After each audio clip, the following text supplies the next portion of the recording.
Okay, so drawing that number 5. So as I was saying, once you get right in front of this vanishing point, then things are going to start to get flat. So let's try putting our 5 right below this vanishing point and see what happens here. So just like we did with the other letters that have a curve, I think that we should build a rectangle and build our curves inside the rectangle.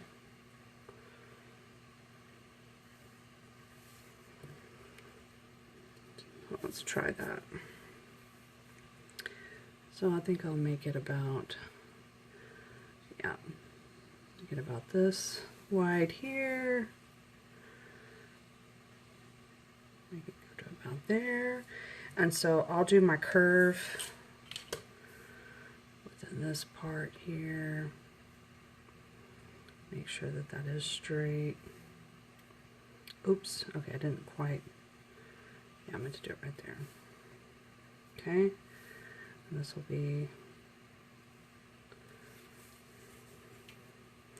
so the S is going to be very similar. You can build the S the same way. So you can see here, this is going to be my 5.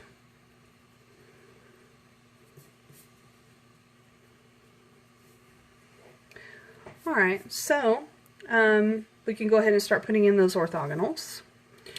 So I did this on purpose so it would be lined up with it. So the vanishing point is lined up with the 5. So that line for the top is going to be a straight line lined up with the side. And let's try here.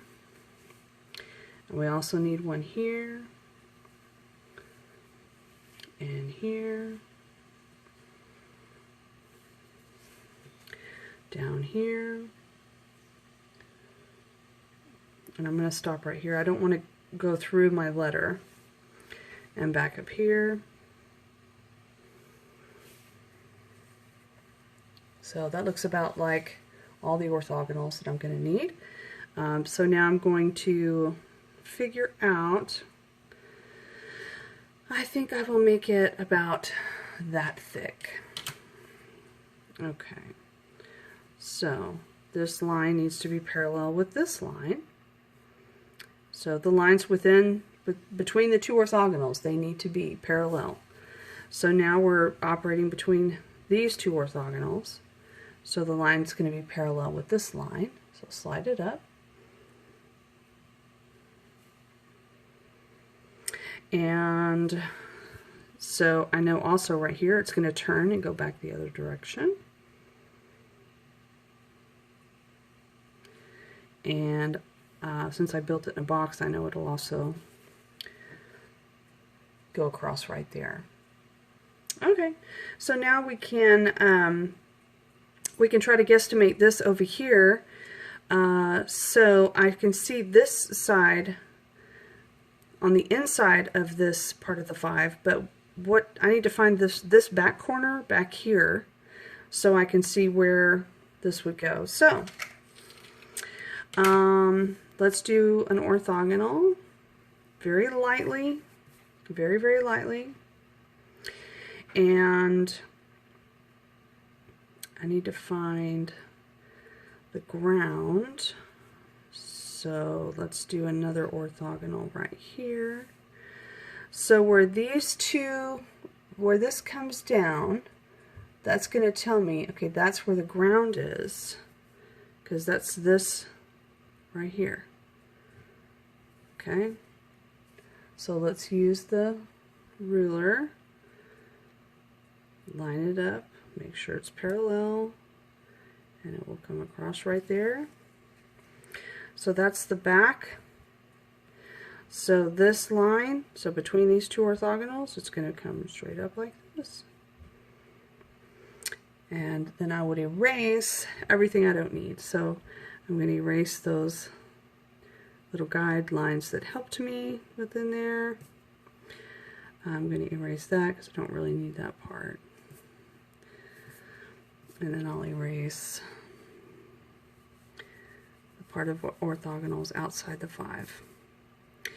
So let's build in the curves.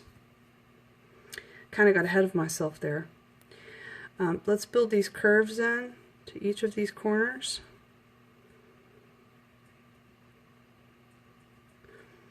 And so we'll do the same thing here with these.